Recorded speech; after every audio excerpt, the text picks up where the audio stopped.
Hey guys, இன்னைக்கு நம்ம ஒரு சூப்பரான மூவி தான் பார்க்க போகிறோம். ஸ்டார்டிங் சீனில் நம்ம ஹீரோயின் ரியாவை காட்டுறாங்க. அவள் பார்த்தா அவளுக்கு ரொம்ப அடிபட்ட மாதிரி இருக்குது. நம்ம ஹீரோ ஹேண்ட் தான் அவளுக்கு மருந்து போட்டு விட்டுட்டு இருக்கான்.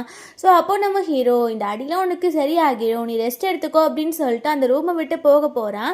அப்போது நம்ம ஹீரோயின் அவனை ஸ்டாப் பண்ணிவிட்டு, உனக்காச்சும் என்னை பிடிக்குமா, ஏன்னா என்னை எல்லாருமே ரொம்ப டிஸ்லைக் பண்ணிகிட்டே தான் இருக்காங்க அப்படின்னு சொல்லும்போது நம்ம ஹீரோ சொல்கிறான், எனக்கு உன்னை ரொம்ப பிடிக்கும் அப்படின்னு சொல்லிட்டு அவன் பேசிகிட்டு இருக்கும்போது நம்ம ஹீரோயின் வந்து அவனை கிஸ் பண்ணிகிட்டு இருக்கா. ஸோ அப்படியே ஒரு ஃப்ளாஷ்பேக்கை காட்டுறாங்க. நம்ம ஹீரோயின் வந்து ஒரு 20 இயர்ஸாக இருக்கும் போது அவளை ஜெயிலில் போட்டிருந்துருக்காங்க. 5 இயர்ஸ் லேட்டர் தான் அவள் ஜெயிலேருந்தே வந்திருக்கா. 5 வருஷம் அவள் ஜெயிலில் ரொம்ப கஷ்டப்பட்டிருக்கா. ஸோ அவளோட வீட்டுக்கு போகும்போது அங்கே ஏதோ பார்ட்டி நடக்கிற மாதிரி இருக்குது. நம்ம ஹீரோயின் வந்துட்டு, ஒரு வேளை நான் ஜெயிலேருந்து வந்துட்டேன் அப்படின்னு சொல்லிட்டு அப்பா அம்மா எனக்காக வந்து பார்ட்டி அரேஞ்ச் பண்ணியிருக்காங்க அப்படின்னு சொல்லிட்டு அவள் நினைக்கிறா. அங்கே பார்த்தா நம்ம ஹீரோயின் வந்து அங்கே வெளியில் நிற்கிற மெய்ட்ஸ் எல்லாம் பேசுகிறத பற்றி கேட்குறா. இன்னைக்கு இந்த ஃபேமிலியோட அடாப்டட் பொண்ணு இருக்கால, அவளுக்கு வந்துட்டு பர்த்டே பார்ட்டி தான் அரேஞ்ச் பண்ணியிருக்காங்க அப்படின்னு சொல்லும்போது நம்ம ஹீரோயினுக்கு ஒரு மாதிரி ரொம்ப கஷ்டமாக இருக்குது. ஏன் அப்படின்னா, நம்ம ஹீரோயின் வந்து ஜெயிலுக்கு போனதுக்கு காரணமே அந்த தான். நம்ம ஹீரோயின் அந்த யூவை கொலை பண்ண ட்ரை பண்ண அப்படின்னு பொய்யான பழி போட்டு தான் ஹீரோயின் அனுப்பியிருக்காங்க ஜெயிலுக்கு. அதை இப்போ அவங்க அம்மா அப்பா புரிஞ்சிருப்பாங்கன்னு நினச்சிருக்கா. பட் அவங்க அவளுக்காக தான் பர்த்டே பார்ட்டி அரேஞ்ச் பண்ணியிருக்காங்கன்னு தெரிஞ்ச உடனே அவளுக்கு ரொம்பவே கஷ்டமாக இருக்குது. அப்போது அந்த மெய்ட்ஸ் எல்லாம் இன்னும் பேசிக்கிறாங்க. இந்த வீட்டோட பொண்ணு ரியா இருந்தாங்கல்ல, அந்த பொண்ணை ஜெயிலில் போட்டிருக்காங்க. அவள் வேற இன்னைக்கு வரதா சொல்லியிருந்தாங்க. அவளோட ஃபியான்ஸே ஷென் வந்துட்டு இப்போ யூ கூட சேர்ந்து சுற்றிட்டு இருக்கான். ஒருவேளை அவன் வந்து ரியாவை மறந்துட்டு யூவை தான் மேரேஜ் பண்ணிக்க போகிறான் போல அப்படின்னு பேசிக்கிறாங்க. ஹீரோயின் வந்துட்டு ஆக்சுவலி இந்த ஷென்னை ரொம்ப லவ் பண்ணிட்டு இருந்திருக்கா. இப்போ இப்படி தெரிஞ்சோன்னே இவங்களுக்கு ரொம்ப கஷ்டமாக இருக்கா. அந்த பார்ட்டிக்குள்ளே என்டர் ஆக போகும்போது அந்த மெய்ட் எல்லாரும் அவளை போகக்கூடாது அப்படின்னு சொல்கிறாங்க. பிகாஸ் அவங்களுக்கு அடையாளம் தெரியல. அப்போ நம்ம ஹீரோயின், என்னோட பேர் ரியா அப்படின்னு சொன்ன உடனே அவளை விட்டுடுறாங்க.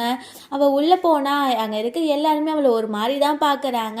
ஏன்னா இவள் ஜெயிலுக்கு போயிட்டு வந்திருக்கால. ஸோ அதனால நம்ம ஹீரோயின் வந்து அந்த யூட ரூமை பார்க்குறா. பார்த்தா அந்த யூக்கு கீழே விழுந்தனால முட்டியில் அடிபட்டுருச்சு அப்படின்னு அந்த ஷென் மருந்து போட்டு விட்டுட்டு இருக்கான். அவன் ரொம்ப கேரிங்காக நடந்துக்கிறான்.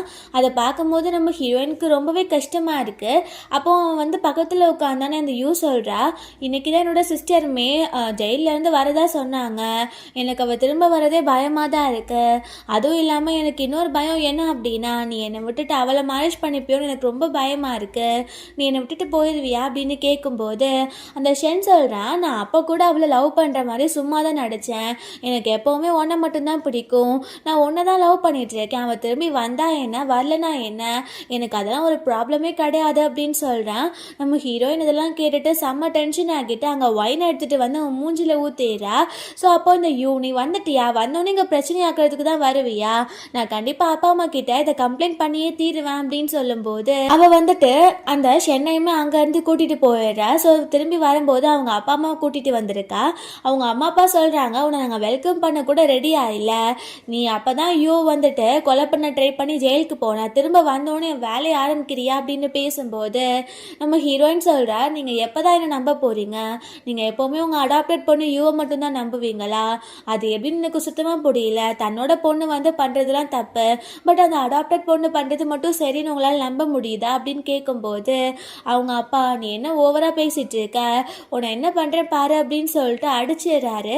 அவளுக்கு தலையில் பயங்கரமான அடிபட்டுறது. ஸோ அவள் வந்துட்டு இந்த வீட்டில் நம்ம இனிமேல் இருக்கக்கூடாது அப்படின்னு சொல்லிட்டு வீட்டை விட்டு வெளில போகிறா.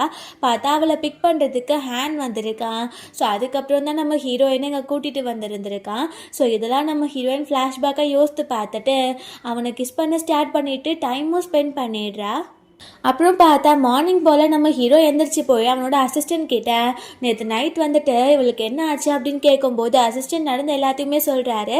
அதை கேட்கும்போது நம்ம ஹீரோக்கு டென்ஷன் ஆகிட்டு இருக்கு. இப்போ தான் ஒரு உண்மையே வெளிவருது. என்ன அப்படின்னா, நம்ம ஹீரோ ஹேனோட நெஃப்யூ தான் அந்த ஷென் போல். அதாவது அந்த ஷென்க்கு நம்ம ஹீரோ அங்கிள். ஸோ அவன் வந்துட்டு கண்டிப்பாக அந்த ஷென்க்கு ஒரு நல்ல பாடம் சொல்லி தரணும் அப்படின்னு சொல்லிட்டு யோசிச்சுட்டு இருக்கான். நம்ம ஹீரோ உள்ளே போய் பார்க்கும்போது ஹீரோயின் எந்திரிச்சிட்டு வேமா அங்கேருந்து கிளம்பணும்னு ட்ரை பண்ணுறா. நம்ம ஹீரோ வந்துட்டு நீ இப்படி ரெஸ்பான்சிபிளாக இருக்கக்கூடாது, நம்மளுக்குள்ள இது என்ன நடந்துச்சுன்னு உனக்கே தெரியும் தானே, நான் வந்துட்டு உன்னை ஒய்ஃபை ஏற்றுக்கிற ரெடியாக தான் இருக்கேன் அப்படின்னு சொல்கிறேன். அப்போது ஹீரோயின் வந்துட்டு 10 இயர்ஸ்க்கு முன்னாடி நான் உங்களை காப்பாற்றினேன், அதனால தான் நேற்று நான் வந்துட்டு உங்களை கிஸ் பண்ணப்போ நீங்கள் ரிஜெக்ட் பண்ணாமல் என்னை வந்துட்டு ஹெல்ப் பண்ணிட்டு இருக்கீங்க. அதுவும் இல்லாமல் நான் ரொம்ப ட்ரிங்க் பண்ணிட்டேன், அதனால தான் இப்படி ஆகிருச்சு. இதுக்காக நீங்கள் ரெஸ்பான்சிபிளாக இருக்கணும்னு அவசியம் கிடையாது, உங்களுக்கு பிடிச்ச பொண்ணு நீங்கள் மேரேஜ் பண்ணிக்கலாம் அப்படின்னு சொல்கிறா. நம்ம ஹீரோ வந்துட்டு எனக்கு 29 வயசு ஆகிடுச்சு, இப்போ வரைக்கும் ஒரு பொண்ணோட நிழல கூட நான் டச் பண்ணதே கிடையாது. ஸோ நான் ஃபர்ஸ்ட் பொண்ணு உன் கூட தான் இந்த மாதிரி இருந்திருக்கேன். ஸோ உன்னை நான் லவ் பண்ணுறேன், உன்னை நான் மேரேஜ் பண்ணிக்கணும்னு நினைக்கிறேன் அப்படின்னு ஹீரோ வந்துட்டு அவளுக்காக ஒரு நெக்லஸ் கிஃப்ட் பண்ணுறேன், இது உனக்காக தான், உன் பர்த்டே வருதுல்ல அதுக்காக தான் நான் வாங்கியிருக்கேன் அப்படின்னு சொல்லும்போது நம்ம ஹீரோயின் ஃப்ளாஷ்பேக்கை யோசித்து பார்க்குறா. ஸ்கூல் டைமில் இருந்தே அவள் இந்த ஷென்னை லவ் பண்ணிட்டு இருந்திருக்கா. பட் எப்போவுமே அந்த ஷென் வந்துட்டு நம்ம ஹீரோயினோட பர்த்டேவை ஞாபகம் வச்சுக்கிட்டதே கிடையாது. பட் யூவோட பர்த்டே மட்டும் கரெக்டாக ஞாபகம் வச்சு அவளுக்கு ப்ரெசன்ட் எல்லாம் வாங்கி கொடுப்பான். ஸோ நம்ம ஹீரோயினுக்கு தன்னோட பர்த்டேவை அவன் ஞாபகம் வச்சுருக்கான்னு தெரிஞ்ச உடனே ரொம்ப ஹாப்பியாக இருக்குது. பட் இருந்தாலுமே அவள் இல்லை நான் இங்கேருந்து கிளம்பணும்னு சொல்லிட்டு வெளில போயிடுறா. நம்ம ஹீரோ வந்துட்டு ஆக்சுவலி ஹீரோயின் அந்த ஷென்னை லவ் பண்ணிட்டு இருக்க டைம்லயே இவளை ரொம்ப லவ் பண்ணியிருந்திருக்கான். பட் ஹீரோயின் ஷென்னை தான் லவ் பண்ணுறான் அப்படின்னு நினச்சிட்டு இவன் அப்ரோச்சே பண்ணாமல் இருந்திருக்கான். ஸோ இத்தனை நாளுமே நம்ம ஹீரோயினை லவ் பண்ணிகிட்டே தான் அவன் மேரேஜ் பண்ணாமல் இருந்திருக்கான். ஸோ அவன் இப்போ நம்ம ஹீரோயின் உண்மையாக லவ் பண்ணுறனால தான் மேரேஜ் பண்ணிக்கவும் ரெடியாக இருக்கான். ஸோ அவன் வந்துட்டு அவன் மனசுக்குள்ள இவளோட ஃபீலிங்ஸை நான் மதிக்கணும் அப்படின்னு சொல்லிட்டு அவன் விட்டுறான். நம்ம ஹீரோயின் வெளில போகலான்னு ட்ரை பண்ணிட்டு இருக்கா. பார்த்தா வெளியில் அந்த ஷென் வந்துட்டு நம்ம ஹீரோ அவனை மீட் பண்ண வர சொல்லியிருக்கான் அப்படின்ட்டு வந்திருக்கான். அந்த ஷென் வந்தோடனே அசிஸ்டன்ட் வந்துட்டு நீங்கள் உள்ளே போகக்கூடாது, இப்போ ஒரு முக்கியமான பர்சனை வந்துட்டு உங்கள் அங்கிள் மீட் பண்ணிட்டு இருக்காருன்னு சொல்லும்போது அவன் அவர்கிட்ட பேசிகிட்டு இருக்கான். நம்ம ஹீரோயின் டோர் ஓப்பன் பண்ணிவிட்டு அந்த ஷென்னை அங்கே பார்த்தோன்னே பயந்து வேகமாக உள்ளே ஓடுறா. அப்போ நம்ம ஹீரோ என்னடி பயந்து ஓடுறியா, அவன் வந்துட்டு என்ன நினைப்பான்னு நீ நினைக்கிறியா அப்படின்னு கேட்கும்போது நம்ம ஹீரோயின் நான் இங்கே இருக்கேன்னு சொல்ல வேண்டாம் அப்படின்னு சொல்லிட்டு ரூம்குள்ளே போய் ஒளிஞ்சேறா. இந்த ஷென் வந்துட்டு இங்கே ஏதோ பொண்ணு இருக்கான்னு மட்டும்தான் பார்க்குறான். அதை நம்ம ஹீரோயின்னு சொல்லிட்டு அவன் பார்க்கவே இல்லை. அங்கே பார்த்தா அவன் வந்துட்டு நம்ம ஹீரோ கிட்ட உங்கள்கிட்ட எந்த ஒரு பொண்ணுமே இருந்து நான் பார்த்ததே கிடையாது, இன்னைக்கு என்ன புதுசாக ஏதோ பொண்ணு இருக்கா, அவள் யார் அப்படின்னு கேட்கும்போது நம்ம ஹீரோ அது உன்னோட ஆன்ட்டி தான், ஒன்றும் பிரச்சனை இல்லை, வா நான் உங்ககிட்ட கொஞ்சம் பேசணும் அப்படின்னு சொல்லி கூட்டிகிட்டு போகிறான். அதுக்கப்புறம் நான் வந்துட்டு உங்ககிட்ட என்ன சொன்னேன், உன்னோட ஃபியான்ஸே ரியா வந்துட்டு திரும்ப ஜெயிலேருந்து வர அவளை போய் பிக் பண்ணுன்னு சொன்னேன்ல, அப்புறம் ஏன் நீ போகல, நேற்று பார்ட்டியில் அவளை ரொம்ப புள்ளி பண்ணியிருக்கதாகவும் நான் கேள்விப்பட்டேன் அப்படின்னும் போது அவன் சொல்கிறான் எனக்கு அவளை பிடிக்கல, எனக்கு யூ தான் முக்கியம் அப்படின்னு இருக்கும் போது நான் எதுக்கு போய் அந்த ரியாவை கேர் பண்ண போகணும், நான் ஏன் அவளை போய் பிக் பண்ணிட்டு வரணும் அப்படின்னு கேட்குறான். அப்போ நம்ம ஹீரோ டென்ஷன் ஆகிட்டு கத்துறான். அதுக்கப்புறம் நான் உன்கிட்ட பேச விரும்பலை அப்படின்னு சொல்லிட்டு அங்கேருந்து போகும்போது அப்போ அந்த ஷென் சொல்கிறான் என்னோட அப்பா அம்மா வந்துட்டு உங்களை தான் நல்லா பார்த்துக்க சொன்னாங்க அவங்க இறந்து போகிற டைமில், ஸோ அப்போலேருந்து நீங்கள் தான் என்னை பார்த்துக்கிறீங்க, இப்போ இந்த விஷயத்தில் நீங்கள் ஏன் கோவப்படுறீங்க, என்னோடய ஃபீலிங்ஸை நீங்கள் மதிக்கணும்ல அப்படின்னும் போது நம்ம ஹீரோ அங்கேருந்து போயிடுறான். நம்ம ஷென் வந்துட்டு இவர் ஏன் வந்துட்டு இந்த ரியாக்கு இவ்வளோ சப்போர்ட் பண்ணுறாரு அப்படின்னு சொல்லிட்டு யோசிக்கிறான். நம்ம ஹீரோயின் வந்து அந்த ஷென் அங்கேருந்து கிளம்புனதுக்கப்புறம் ஒரு டாக்ஸி பிடிச்சி போயிட்டு இருக்கா. அவளுக்கு போகிற வழி எல்லாமே அந்த ஷென்னை பற்றின ஞாபகம் தான். ஸோ எப்படி வந்துட்டு அவனை லவ் பண்ணா, பட் எப்போப்பெல்லாம் அவன் இக்னோர் பண்ணா, அந்த யூக்கு சப்போர்ட் பண்ணா அப்படின்ட்டு தான் அவளுக்கு மனசுக்குள்ளே ஓடிட்டே இருக்கு. அவளுக்கு ரொம்ப அழுகையாக வந்துட்டு இருக்கு. பார்த்தா அவள் போயிட்டு இருக்க கேபை வந்து ஒரு கார் மறைக்குது. அங்கே நம்ம ஹீரோ தான் வந்து நிற்கிறான். அவன் நீ என் கூட காரில் வா அப்படின்னு சொல்லிட்டு கூட்டிகிட்டு போகிறான். நம்ம ஹீரோயின் வந்து நானாவே போயிருப்பேன், நீ எதுக்கு இப்போ எனக்கு ஹெல்ப் பண்ணுற அப்படின்னு கேட்கும்போது நம்ம ஹீரோ சொல்கிறேன் எனக்கு தெரியும், நான் நிறைய சைக்காலஜிக்கல் ஃபேக்ட்லாம் படிச்சிருக்கேன், பிரேக்கப் ஆன அடுத்த நாள் வந்துட்டு அவங்க ரொம்பவே வெக்ஸ் ஆகிருப்பாங்க, அவங்க ரொம்ப ஹர்ட் ஆகிருப்பாங்கன்னு எனக்கு தெரியும், அதனால தான் உன்னை நான் தனியாக விடக்கூடாதுன்னு உன்னை கூட்டிகிட்டு போயிட்டுருக்கேன் அப்படின்னு சொல்கிறேன். அதுக்கப்புறம் நம்ம ஹீரோ வந்துட்டு நீ தான் அவன்கிட்ட என்கேஜ்மெண்ட்டை பிரேக் ஆஃப் பண்ணிட்டல, அப்புறம் எதுக்கு நீ அவனை பற்றி யோசிக்கிற, நீ யோசிக்காத அப்படின்னு சொல்கிறான்.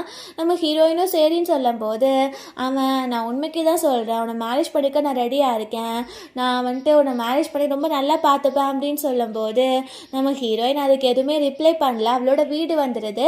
ஸோ நம்ம ஹீரோ நானும் உன் கூட வரேன், பிகாஸ் உன் ஃபேமிலியில் கண்டிப்பாக உன்னை புள்ளி பண்ணுவாங்க அப்படின்னும் போது அவள் இல்லை அதெல்லாம் வேண்டாம் அப்படின்னு சொல்லிட்டு இறங்கி போகிறா. அவள் நடக்கிறதுக்கு தெரியுது, அவளை வந்துட்டு ஜெயிலில் ரொம்ப டார்ச்சர் பண்ணி அவள் காலில் ரொம்ப அடிபட்டனால அவள் நடைய இந்த மாதிரி ஆகிருச்சு. நம்ம ஹீரோ கிட்ட அசிஸ்டன்ட் சொல்கிறான், பாஸ் நீங்கள் வந்துட்டு இந்த மாதிரி பண்ணாதீங்க, நீங்கள் அவங்களுக்கு போய் ஹெல்ப் பண்ணுங்க, கண்டிப்பாக உங்கள் ஃபேமிலியில் உங்களை புள்ளி பண்ணுவாங்கன்னு சொல்லும்போது நம்ம ஹீரோ இல்லை நம்ம சொன்னதை மீற மாட்டான் அப்படின்னு சொல்லிட்டு வெளியிலவே தான் வெயிட் பண்ணுறான். நம்ம ஹீரோயின் உள்ளே போனோடனே அவங்க அப்பா அம்மா வந்துட்டு எதுக்கு நீங்கள் வந்திருக்க அப்படின்னு கேட்குறாங்க. அப்போது இந்த ஷென்மே நேற்று நைட் உனக்கு கால் பண்ணேன், பட் நீ காலே அட்டன் பண்ணல, நீ எங்கே இருந்த அப்படின்னு சொல்லிட்டு கேட்குறான்.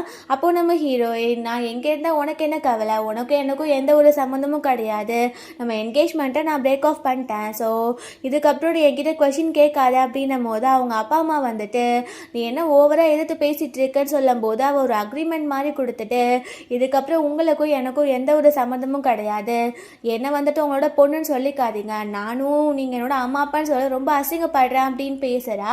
அப்போ அவங்க அப்பா வந்துட்டு உனக்கு இந்த சொத்துலேருந்து ஒரு பங்கு கூட கொடுக்க மாட்டேன், எல்லாமே நான் யூக்கு தான் கொடுக்க போகிறேன்னு சொல்லும்போது அந்த யூக்குமே ரொம்ப சந்தோஷமாக இருக்குது, சொத்து நமக்கு கிடைக்க போகுது, இந்த ஷென்மே நமக்கு கிடைக்க போகிறான் அப்படின்னு சொல்லிட்டு நம்ம ஹீரோயின் எனக்கு எதுவுமே தேவையில்லை அப்படின்னு சொல்லிட்டு அங்கேருந்து போகும்போது அங்கே சில பர்சன்ஸ்லாம் வராங்க. அவங்க அக்ரிமெண்ட் மாதிரி கொடுத்துட்டு இப்போது இவ்வளோ பெரிய ஹோட்டல் வந்துட்டு உங்கள் பேருக்கு தான் எழுதியிருக்கோம் அப்படின்னு சொல்கிறாங்க. நம்ம ஹீரோயினுக்கு புரியுது இதெல்லாமே நம்ம ஹேனோட வேலை தான் அப்படின்னு. அங்கே எல்லாருக்கும் ஷாக்காக இருக்குது. அப்போது இந்த யூ வந்துட்டு யோசிக்கிறா, இவன் ஒரு பணக்கார பையனை வளர்ச்சி போட்டுட்டா போலியே, பெரிய ரெஸ்டாரண்ட் இவ்வளோட பேருக்கு எப்படி வந்துச்சு அப்படின்னு சொல்லிட்டு யோசிக்கிறா. அந்த ஷென்க்குமே ரொம்ப ஷாக்கிங்காக இருக்குது. நம்ம ஹீரோயின் வெளியில் போகிறா. ஸோ அங்கே பார்த்தா நம்ம ஹீரோ வந்துடுறான். ஹீரோயின் சொல்கிறா உன்னை மேரேஜ் பண்ணிக்கிறதுக்கு நான் ரெடியாக இருக்கேன் அப்படின்னும் போது நம்ம ஹீரோவுமே ஹாப்பி ஆகிட்டு நானும் ரொம்ப ஹாப்பியாக இருக்கேன், உன்னை ரொம்ப லவ் பண்ணுறேன் அப்படின்னு சொல்லிட்டு இருக்கான். நம்ம ஹீரோ காரில் போயிட்டு இருக்கும் போது ஒரு பிளேஸில் கொண்டு போய் ஸ்டாப் பண்ணுறான். அப்போது ஹீரோயின் நம்ம இந்நேரம் எங்கே போயிட்டு இருக்கோம், நம்ம வீட்டுக்கு போகலையா அப்படின்னு கேட்கும்போது நம்ம ஹீரோ நான் உன்னை ஒரு சைனீஸ் டாக்டர் கிட்ட தான் கூட்டிகிட்டு போக போகிறேன் அப்படின்னு சொல்லிட்டு கூட்டிகிட்டு போகிறான். அங்கே பார்த்தா நம்ம ஹீரோயின் காலுக்கு தான் அவன் ட்ரீட்மெண்ட் பார்க்குறதுக்கு கூட்டிகிட்டு வந்திருக்கான். அப்போது அந்த சைனீஸ் டாக்டர் சொல்கிறாரு நான் கொடுக்குற மெடிசன்ஸை நீ டெய்லியுமே சாப்பிடு, கொஞ்ச நாளே உன்னோட கால் சரியாகிடும், நீ உன்னோட விருப்பப்படி உன்னோட பேலட் டான்ஸும் பண்ண முடியும் அப்படின்னு சொல்கிறான். அப்போது நம்ம ஹீரோயின் வந்துட்டு நான் பேலட் டான்ஸ் பண்ணுவேன் இவருக்கு எப்படி தெரியும்னு சொல்லிட்டு நம்ம ஹீரோ பார்க்குறா. நம்ம ஹீரோ நான் தான் அவர்கிட்ட சொன்னேன்னு சொல்லும்போது நம்ம ஹீரோயின் யோசிக்கிறா, இந்த மாதிரி யாருமே என் லைஃப்பில் எனக்கு கேர் பண்ணிக்கிட்டதே கிடையாது, ஸோ நான் கண்டிப்பாக ஹேனை விட மாட்டேன் அப்படின்னு யோசிக்கிறா. நெக்ஸ்ட் டே காட்டுறாங்க. நம்ம ஹீரோயின் போயிட்டு அங்கே மேரேஜ் சர்டிஃபிகேட்டும் வாங்கிக்கிறாங்க. ஆக்சுவலி நம்ம ஹீரோயினுக்கு இந்த ஹேன் வந்துட்டு ஷென்னோட அங்கிள்னு தெரியாது. ஸோ அவள் மேரேஜ் சர்டிஃபிகேட்டை ஓப்பன் பண்ண போகும்போது நம்ம ஹீரோவோட லாஸ்ட் நேமை வச்சு அவள் கண்டுபிடிச்சிருவாளோன்னு சொல்லிட்டு இது எதுக்கு இப்போ ஓப்பன் பண்ணிட்டு இருக்க, நீ உன்னோட மொபைல் எடுத்து பாரு உனக்கு ஒரு நியூஸ் கிடைக்கும் அப்படின்னு சொல்கிறான். நம்ம ஹீரோயினை மொபைல் ஃபோன் எடுத்து பார்த்தா இந்த யூ அதுக்கப்புறம் இந்த ஷென் வந்துட்டு ஹோட்டல் ரூமில் தப்பாக இருக்கும்போது அங்கே ரிப்போர்ட்டர்ஸ்லாம் போய் பிடிச்சிட்டு அவங்க கிட்ட கொஷின் கேட்டுட்டு இருக்காங்க. ஷென் கிட்ட உங்கள் ஃபியான்ஸே ரியா இருக்கும்போது நீங்கள் எதுக்கு யூ கூட சுற்றிட்டு இருக்கீங்க அப்படின்ற மாதிரி கொஷின்ஸ்லாம் கேட்குறாங்க. நம்ம ஹீரோயின் வந்துட்டு இவங்களுக்குலாம் இப்படி தான் நடக்கணும் அப்படின்னு சொல்லிட்டு யோசிக்கிறா. நைட் போல் காட்டுறாங்க. இந்த ஷென் வந்துட்டு ரொம்ப அசிங்கப்பட்டுட்டு பார்ல இருக்கான். ஸோ அப்போ அவங்க ஃப்ரெண்ட்ஸ் எல்லாம் சொல்கிறாங்க இதை விட முக்கியமான விஷயம் என்ன தெரியுமா, நாங்கள் காலையில் வந்துட்டு ஒரு விஷயமா ரெஸ்டாரண்ட்டுக்கு போகிற வழியில் அங்கே தான் மேரேஜ் சர்டிஃபிகேட் வாங்கிக்கிற பியூரோ ஆஃபீஸ் இருந்துச்சு, அங்கே உன்னோட அங்கிளும் உன்னோட ஃபியான்ஸேவும் சேர்ந்து கையில் மேரேஜ் சர்டிஃபிகேட் வச்சுருந்த மாதிரி இருந்துச்சு அப்படின்னு சொல்லும்போது இவன் அப்படிலாம் எதுவும் இருக்காது, நீங்கள் தேவையில்லாமல் ஏதாச்சும் பொருளையை கிடப்பாதீங்கன்னு சொல்லும்போது அவங்க நாங்கள் தான் பார்த்தோன்னு சொல்கிறோம், நீ என்ன கேட்க மாட்டியா அப்படின்னு சொல்லி அவங்க எல்லாம் உண்மையும் சொல்லிடுறாங்க. இங்கே காட்டுறாங்க நம்ம ஹீரோ அவன் வீட்டில் ஹீரோயின் கூட ரொம்ப சந்தோஷமாக இருக்கான். ஸோ ஹீரோயினை வந்துட்டு நீ இதுக்கப்புறம் நடக்காத, நான் அவனை ரூமுக்கு தூக்கிட்டுலாம் போகிறேன் அப்படின்னு சொல்லிட்டு அவன் வந்துட்டு ரொம்ப ரொமான்டிக்காக பிஹேவ் பண்ணிட்டு இருக்கான். ஸோ அவளை ரூமுக்கு கேரி பண்ணி போயிட்டு இருக்கும்போது இந்த ஷென் வந்துட்டு வீட்டுக்குள்ளே வரான். நம்ம ஹீரோயினோட ஃபேஸை பார்க்கல, பட் அவங்க அங்கிள் ஏதோ ஒரு பொண்ணை தூக்கிட்டு போகிறத மட்டும் அவன் பார்க்குறான். ஸோ அங்கே வந்த அசிஸ்டன்ட் வந்துட்டு ஏன் நீ சொல்லாமலாம் வர, நீ முதவே இன்ஃபார்ம் பண்ணிட்டு வர மாட்டியா அப்படின்னு சொல்லிட்டு கேட்டுட்டு இருக்கான். நம்ம ஹீரோ வந்துட்டு அந்த ஷென்னை மீட் பண்ண வரும்போது அந்த ஷென் சொல்கிறான் நீங்கள் மேரேஜ் பண்ணிக்கிட்டீங்களா அப்படின்னும் போது நம்ம ஹீரோவுமே ஆமாம் அப்படின்னு சொல்கிறான். அப்போ அந்த ஷென் வந்துட்டு நானும் ஆன்ட்டியை மீட் பண்ணணும்னு நினைக்கிறேன் அப்படின்னு சொல்கிறான். அப்போது நம்ம ஹீரோ வந்துட்டு அதெல்லாம் வேண்டாம் இப்போ ரெஸ்ட் எடுக்கணும்னு சொல்கிறான். அப்போது நம்ம ஷென் சொல்கிறான் நீங்கள் எதுக்கு ஓகே சொல்ல மாட்டேங்கிறீங்க, ஒருவேளை என்னோட ஆன்ட்டி வந்துட்டு என்னோட எக்ஸ்பீரியன்ஸேவா அப்படின்னு கேட்குறான். நம்ம ஹீரோயின் வந்துட்டு இங்கே ஷென் இருக்கிறத பார்த்தோன்னே ரொம்ப பயப்படுறா. ஸோ வேமா போய் கபோர்ட்குள்ளெல்லாம் ஒளிஞ்சிட்டு இருக்கா. இவன் கேட்காம நம்ம ஹீரோவோட ரூம்குள்ளே வந்துடுறான். அவன் எல்லா இடத்துலையும் செக் பண்ணி பார்க்குறான், பட் அங்கே யாருமே இருக்கிற மாதிரி தெரியல. நம்ம ஹீரோ அங்கே வந்துட்டு என்னோட பெர்மிஷன் இல்லாமல் என் ரூம்குள்ளே வரக்கூடாது உனக்கு தெரியாதா அப்படின்னு சொல்லும்போது அந்த ஷென்மே நான் இங்கேருந்து போகிறேன்னு சொல்லிட்டு போயிடுறான். அப்போ நம்ம ஹீரோயின் வெளியில் வந்துட்டு அவன் என்ன போயிட்டானா அப்படின்னு பார்க்கும்போது ஓ உனக்கு வந்துட்டு அவனுக்கிட்ட பேசணும்னு ஆசையாக இருக்கா அப்போ நான் அவனுக்கு கால் பண்ணுறேன் அப்படின்னு சொல்லிட்டு கால் பண்ண போகிறான். பட் நம்ம ஹீரோயின் வந்துட்டு அதை எட்டி வாங்குறேன்னு சொல்லிட்டு அவங்களுக்குள்ள ஆக்சிடெண்ட்டாக கிஸ் ஆகிறது. நம்ம ஹீரோயின் வந்துட்டு இல்லை நான் வேணும்னேலாம் நான் வந்துட்டு அப்படி கேட்கல, நான் சும்மா தான் அவன் போயிட்டானான்னு தான் கேட்டான் அப்படின்னும் போது நம்ம ஹீரோமே சரி சரி அப்படின்னு சொல்லிட்டு சிரிச்சிட்டு இருக்கான். இந்த பக்கம் காட்டுறாங்க இந்த யூவை அவங்க ஃபேமிலியில் திட்டிகிட்டு இருக்கும்போது அவங்க அம்மா சொல்கிறாங்க சரி திட்டுறதை விடுங்க, ஆகுறத ஆகி போச்சு, இப்போது அந்த ரியாவுமே அவனுக்கு ஃபியான்ஸே கிடையாது, பேசாமல் நம்ம யூவே ஷென்க்கும் மேரேஜ் பண்ணி வச்சிடலாம் அப்படின்னு சொல்லும்போது அந்த யூக்குமே ரொம்ப ஹாப்பி ஆகிட்டு இருக்கு. இந்த பக்கம் காட்டுறாங்க நம்ம ஹீரோயினுக்கு வந்துட்டு அவள் ஃப்ரெண்டு கிட்டேருந்து கால் வருது, பாரில் ரொம்ப ட்ரிங்க் பண்ணிட்டு இருக்கா அப்படின்னு. ஸோ அவளை பிக் பண்ணுறதுக்காக அவள் அந்த பாருக்கு தான் வந்திருக்கா. இந்த பக்கம் பார்த்தா அவள் ஃப்ரெண்டு ரொம்ப ட்ரிங்க் பண்ணிட்டு இருக்கா. பட் இந்த பக்கம் அந்த ஷென் உட்காந்து ட்ரிங்க் பண்ணிட்டு இருக்கான். நம்ம ஹீரோயின் அங்கே போனோடனே அவன் எந்திரிச்சிட்டு நீ என்ன தான் பண்ணிட்டு இருக்க இந்த டேஸ்லலாம், நான் கால் பண்ண கூட அட்டென்ட் பண்ண மாட்டேங்கிற, நீ அவ்வளோ பிஸியாக இருக்கியா அப்படின்னு சொல்லிட்டு கேட்டுட்டு இருக்கான். நம்ம ஹீரோயின் வந்துட்டு நான் உன்கிட்ட பேசலாம் விருப்பப்படல அப்படின்னு சொல்லிட்டு அங்கே அவளோட ஃப்ரெண்டை போய் காப்பாற்ற போகிறா. பார்த்தா அந்த ஃப்ரெண்டு கிட்ட ஒருத்தன் வந்து மிஸ்பிஹேவ் பண்ண பார்க்குறான். பட் நம்ம ஹீரோயின் அவனை கிக் விட்டுட்டு அவன்கிட்ட சண்டை போட்டுட்டு இருக்கா. இங்கே அந்த யூ வந்துடுறா. அவள் வந்துட்டு நம்ம ஹீரோயின் திரும்பவுமே ஷென் கிட்ட க்ளோஸ் ஆக ட்ரை பண்ணுறா அப்படின்னு சொல்லிட்டு போலீஸ்க்கு கம்ப்ளைண்ட் கொடுத்ததா இந்த பொண்ணு வந்துட்டு எங்கள் தேவையில்லாமல் மிஸ்பிஹேவ் பண்ணுறா அப்படின்ட்டு அங்கே போலீஸ் வந்துட்டு நம்ம ஹீரோயினையும் அவளோட ஃப்ரெண்டையும் அரெஸ்ட் பண்ணிட்டு போயிடுறாங்க. அவகிட்ட எல்லா இன்வெஸ்டிகேஷனும் பண்ணி முடிச்சதுக்கப்புறம் ஹீரோயின் மேலே எந்த ஒரு தப்பும் இல்லை அப்படின்னு ஃபுட்டேஜ்னாலையும் ப்ரூவ் ஆகுனனால ஹீரோயினை விட்டுடுறாங்க. அவளை பிக் பண்ணிட்டு போகிறதுக்கு நம்ம ஹீரோ தான் வந்திருக்கான். அப்போ ஹீரோயின் அவள் ஃப்ரெண்டு கிட்ட நான் உங்ககிட்ட உண்மையாக சொல்லிடுறேன், நான் மேரேஜ் பண்ணிக்கிட்டேன், இதுதான் அந்த பர்சன், இவர் ரொம்ப நல்லவர் அப்படின்னு சொல்லும்போது ஹீரோயினோட ஃப்ரெண்டு பார்க்குறா. ஆக்சுவலி நம்ம ஹீரோயினும் ஹீரோவும் வந்துட்டு ஸ்கூல் டேஸில் சீனியர் ஜூனியர்ன்ற மாதிரி ரிலேஷனில் தான் இருந்திருக்காங்க. நம்ம ஹீரோக்கு வந்துட்டு அப்போ பிடிக்கும். பட் ஹீரோயின் அந்த மாதிரி ஒரு தாட்டில் அவங்க பேசினது கிடையாது. பட் இங்கே நம்ம ஹீரோயினுக்கு தான் தெரியாது போல ஷென்னோட அங்கிள் ஹேண்ட் தான் அப்படின்னு. பட் நம்ம ஹீரோயினோட ஃப்ரெண்டுக்கு நல்லாவே தெரியும். ஸோ அவள் பார்க்குறா. பட் ஹீரோயினுக்கு எந்த விஷயமும் தெரியாது அப்படின்னு அவளுமே அது எதுவுமே ரிவீல் பண்ணவே இல்லை. ஸோ வீட்டில் காட்டுறாங்க நம்ம ஹீரோயின் வந்துட்டு நம்ம ஹீரோவோட லாஸ்ட் நேமை வந்துட்டு பார்க்குறா. ஒரு பிஸ்னஸ் ப்ரொஃபைலில் பார்க்கும்போது அவளுக்கு ரொம்ப ஷாக்கிங்காக இருக்குது. ஸோ வேகமாக போயிட்டு அவள் மேரேஜ் சர்டிஃபிகேட் எடுத்து பார்க்கும்போது நம்ம ஹீரோவோட லாஸ்ட் நேமும் நம்ம ஷென்னோட லாஸ்ட் நேமும் ஒரே மாதிரி இருக்குது அப்படின்னு சொல்லிட்டு அவள் கண்டுபிடிச்சதா இவன் வந்துட்டு அவனோட அங்கிள் அப்படின்ட்டு. நம்ம ஹீரோ வந்துட்டு சாரி நானே உன்கிட்ட டைம் பார்த்தது சொல்லலான்னு தான் இருந்தேன் அப்படின்னும் போது நம்ம ஹீரோயின் கோச்சிட்டு வீட்டை விட்டு வெளில போகிறா. அவள் ரோட்டில் நடந்து போயிட்டு இருக்கா. பின்னாடியே நம்ம ஹீரோ அவனோட பாடி கார்ட்ஸ் அசிஸ்டன்ட் எல்லாருமே நடந்து வந்துட்டு இருக்காங்க. அப்போது நம்ம ஹீரோ ஒரு கோட்டை கொடுத்து இதை கொண்டு போய் அவகிட்ட கொடு அப்படின்னு சொல்கிறான். அந்த அசிஸ்டண்ட்டும் போய் கொடுக்கும்போது அவள் வாங்கிக்கிட்டு நானாவே போய்ப்பேன், நீங்கள் யாரும் என் பின்னாடி வர வேண்டாம் அப்படின்னு சொல்கிறா. நம்ம ஹீரோயின் பார்த்தா அடுத்து ஹீரோவோட ஹோட்டலுக்கு தான் போகிறா. அங்கே போயிட்டு ஒரு ரூம் எடுத்து ஸ்டே பண்ணுறா. நம்ம அசிஸ்டன்ட் சொல்கிறான் பாஸ் நீங்கள் கவலைப்படாதீங்க, மேம் வந்துட்டு இப்போ சேஃபாக தான் இருப்பாங்க, ஏன்னா நம்ம ஹோட்டல் ரூம்லாம் சேஃபாக தானே இருக்கும் அப்படின்னும் போது நம்ம ஹீரோ சொல்கிறான் அவன் இன்னும் சாப்பிடவே இல்லை, ஸோ மேனேஜருக்கு கால் பண்ணி அவளுக்கு ஃபுட்டு அனுப்ப சொல்ல அப்படின்னு சொல்லிட்டு இருக்கான். அங்கே பார்த்தா நம்ம ஹீரோயின் வந்துட்டு அவள் ரூமில் இருக்கும்போது அவள் யோசிச்சுட்டே இருக்கா, ஏன் என்கிட்ட அவன் போய் சொன்னான், என்கிட்ட உண்மையாக சொல்லியிருக்கலாம்ல அப்படின்ட்டு. ஸோ வெளியில் யாரோ டோரை நாக் பண்ணுற மாதிரி இருக்குது. அவள் போய் ஓப்பன் பண்ணால் ஒரு பொம்மையை கொண்டு வந்து கொடுக்குறாங்க. நம்ம ஹீரோயின் இது என்னதுன்னு சொல்லும்போது அப்போ அவங்க வந்துட்டு நாங்கள் எல்லாருக்குமே இந்த டாயை கொடுப்போம், நீங்கள் வச்சிருங்க அப்படின்னு சொல்கிறாங்க. ஹீரோயினுக்கும் அந்த பொம்மை ரொம்ப பிடிச்சிருக்கு. பார்த்தா அதுக்குள்ளே இருந்து திடீர்னு ஒரு வாய்ஸ் ரெக்கார்டிங் கேட்டுக்குது, என்னை மன்னிச்சிட்டு நான் தெரியாமல் தான் பண்ணிட்டேன், இந்த ஒரு தடவை மட்டும் மன்னிச்சிடேன் அப்படின்னு சொல்லும்போது நம்ம ஹீரோயின் டென்ஷன் ஆகிட்டு அந்த பொம்மையை தூக்கி வெளியில் போட போகிறா. பார்த்தா அவனோட இன்னொரு மேனேஜர் அண்ட் அசிஸ்டன்ட்ஸ் எல்லாருமே அங்கே நின்றுட்டு இருக்காங்க. அப்புறம் பார்த்தா நம்ம ஹீரோயின் வந்துட்டு ரொம்ப கோபமாக இருக்கும் போது ஹீரோ வீடியோ கால் பண்ணுறான். அவன் ரொம்ப சாரி கேட்குறான். அப்போ ஹீரோயின் வந்து இது ஒன்றும் அவ்வளோ பெரிய இஷ்யூவே கிடையாது, நீ என்கிட்ட முன்னாடியே சொல்லியிருக்கலாம், ஏன் என்கிட்ட மறைச்சா அப்படின்னும் போது நம்ம ஹீரோ வந்துட்டு அவனோட அங்கிள்னு சொல்லி நீ என்னையும் வெறுத்தறிவோ நினச்சேன் அப்படின்னு சொல்லிட்டு அவன் வந்து டோரை நாக் பண்ணுறான். நம்ம ஹீரோயினும் ஓப்பன் பண்ணுறா. ஸோ நம்ம ஹீரோ வந்துட்டு அவகிட்ட என்னை மன்னிச்சிடு, இதுக்கப்புறம் நான் இந்த மாதிரி பண்ண மாட்டேன், நான் ரொம்ப உன்கிட்ட சாரி கேட்டுக்கிறேன்னும் போது ஹீரோயினும் சரின்னு சொல்லிடுறா. ஸோ அவங்க வந்துட்டு அங்கே டைம் ஸ்பெண்ட் பண்ண போகிறாங்க. பார்த்தா அங்கே யாரோ வந்து டோரை நாக் பண்ணுறாங்க. நம்ம ஹீரோ வந்துட்டு ஹீரோயின் ரூம்குள்ளே ஒளிய சொல்லிடுறா. பார்த்தா அங்கே வந்திருக்கிறது வேறு யாரும் கிடையாது, அந்த ஷென் தான். அவன் சொல்கிறான், இந்த ஹோட்டல் ரூமில் தான் இருக்குன்னு சொல்லிட்டு எனக்கு இன்ஃபர்மேஷன் கிடச்சிச்சு, அதனால தான் நான் வந்தேன். நீ யார் கூட இங்கே இருக்கா அப்படின்னும் போது நம்ம ஹீரோயின் சொல்கிறா, நான் தனியாக தான் இருக்கேன், நான் யார் கூட இருந்தால் அதுக்கு மேலே உனக்கு என்ன கவலை, தேவையில்லாமல் நீங்கள் வந்து எந்த ஒரு பிரச்சனையும் க்ரியேட் பண்ணாத, நான் அவ்வளோதான் சொல்லுவேன் அப்படின்னு சொல்கிறா. நம்ம ஹீரோயின் வந்துட்டு அந்த ஹேண்ட் கிட்ட சொல்கிறேன், எனக்கு மேரேஜ் ஆகிடுச்சு, நான் வந்துட்டு ஒன்று வெறுப்பேற்றணும் அப்படின்றதுக்காகலாம் போய் சொல்லலை, உண்மையை தான் சொல்கிறேன். நீ வந்துட்டு அந்த யூவே மேரேஜ் பண்ணிக்கோ அப்படின்னு சொல்லிட்டு அவள் அசிங்கப்படுத்தினோடனே அவனே கோவப்பட்டு அங்கேருந்து போகிறான்.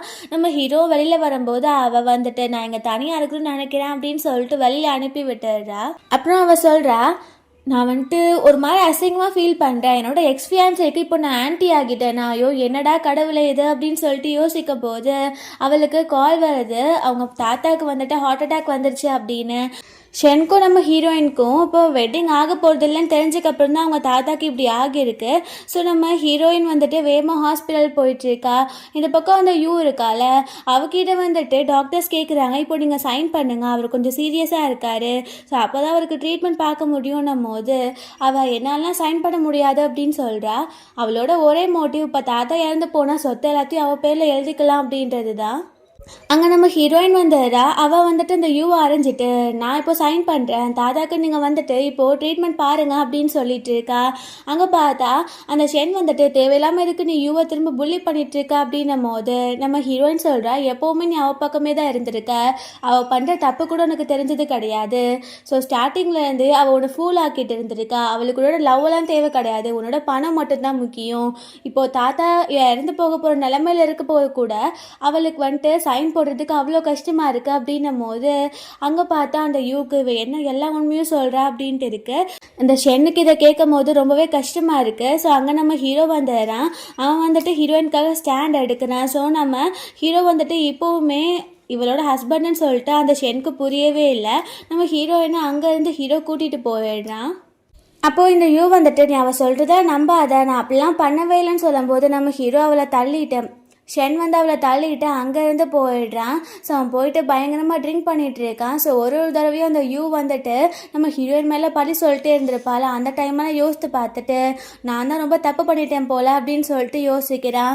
இந்த பக்கம் பார்த்தா இந்த யூ வந்துட்டு ஃபேக்கான ஒரு ரிப்போர்ட்ஸை ரெடி பண்ணிவிட்டு அதில் தாத்தாவோட ஃபிங்கர் பிரிண்ட்டையும் வச்சுட்டு அவங்க அப்பா அம்மா கிட்டே சொல்கிறா, தாத்தா இப்போ கோமா ஸ்டேஜில் இருக்கார், ஸோ அவர் கோமா ஸ்டேஜ்க்கு போகிறதுக்கு முன்னாடி கான்ஷியஸில் இருக்கும்போது எல்லா சொத்தையுமே என் பேரில் எழுதி வச்சுட்டாரு அப்படின்னு சொல்லி அங்கே ஒரு சீன் கிரியேட் பண்ணுறா. அவங்க அப்பா அம்மாவுமே அதை நம்பிடுறாங்க. ஸோ தாத்தாவை மீட் பண்ணுறதுக்காக அவங்க ஹாஸ்பிட்டல் போயிட்டுருக்காங்க. இந்த பக்கம் தாத்தாக்கு வந்துட்டு இப்போ ஓகேன்னு சொல்லிட்டு சொன்ன உடனே ஹீரோயின் தான் போய் பார்த்துக்கிறாங்க. அங்கே நம்ம ஹீரோயினோட அம்மா அப்பா வந்துட்டு ஹீரோயினை திட்டிகிட்டு இருக்காங்க. ஒன்றால் தான் இப்போது என்னோட அப்பாவுக்கு இப்படி ஆகிடுச்சு அப்படின்னு அவங்க அப்பா சொல்கிறாரு. நம்ம ஹீரோயின் வந்துட்டு இந்த மாதிரி எதுவுமே பேசாமல் இருக்கும்போது ஹீரோ தான் வந்து ஸ்டாண்ட் எடுக்கிறான். அவன் சொல்கிறான், என் ஒய்ஃபை உங்களுக்கு பேச எந்த ஒரு ரைட்ஸும் கிடையாது, நீங்கள் ஃபஸ்ட்டு உங்கள் அடாப்டட் பொண்ணை போய் பாருங்கன்னு சொன்ன உடனே நம்ம ஹீரோ வந்துட்டு ஒரு ரிச்சான மேன்னு சொல்லிட்டு அவங்களுக்கு தெரியும். ஸோ இப்போது அவங்களோட பொண்ணு ஒரு ரிச்சான பையனை மேரேஜ் பண்ணியிருக்கா அப்படின்னு அவங்களுக்கு புரிஞ்சு போயிடுது. அந்த யூ மேலே தப்பு இருக்குது, ஸோ அதை நம்ம எப்படியாச்சும் கண்டுபிடிக்கணும் அப்படின்ட்டு அவங்க தெரிஞ்சிடுறாங்க. ஸோ வெளியில் போயிட்டு அவங்க அம்மா வந்துட்டு அவங்க அப்பா கிட்ட, அப்போது நம்ம தான் நம்மளோட பொண்ணை நம்பாமல் அந்த பொண்ணை நம்பிட்டு இவ்வளோ ரொம்ப கஷ்டப்படுத்திட்டோமா, எனக்கு ரொம்ப கில்ட்டியாக இருக்குது அப்படின்னு சொல்லிட்டு இருக்காங்க. அப்புறம் நம்ம ஹீரோயின் இருக்கும் போது அசிஸ்டன்ட் வந்து சொல்கிறாங்க, பாஸ் அந்த யூ வந்துட்டு இவங்களோட தாத்தாவோட கம்பெனியை ஃபுல்லாக எடுத்துக்கணும்னு நினைக்கிறாங்கன்னு சொல்லும் போது நம்ம ஹீரோ இந்த கம்பெனிக்கு போயிடுறா. ஸோ அவளவே அடுத்து ஹேரிங் ஆக்க போகிறேன்னு சொல்லி பேசிகிட்டு இருக்கும்போது நம்ம ஹீரோயின், இந்த வீட்டோட வாரிசு நான் இருக்கும்போது அப்புறம் எப்படி இவ்வளோ ஆக்குவீங்க அப்படின்ன உடனே அங்கே சரி இப்போ ஒரு ப்ராஜெக்டை தரும், அது யார் கரெக்டாக பண்ணி முடிக்கிறாங்களோ அவங்க தான் அடுத்து இந்த கம்பெனியை லீட் பண்ணணும் அப்படின்னு சொல்லிடுறாங்க. ஸோ நம்ம ஹீரோயினுமே அதுக்கு அக்செப்ட் பண்ணிக்கிறா. பட் இந்த யூக்கு ரொம்ப பயமாக இருக்குது, பிகாஸ் இவளுக்கு அதை பற்றி எதுவுமே தெரியாது.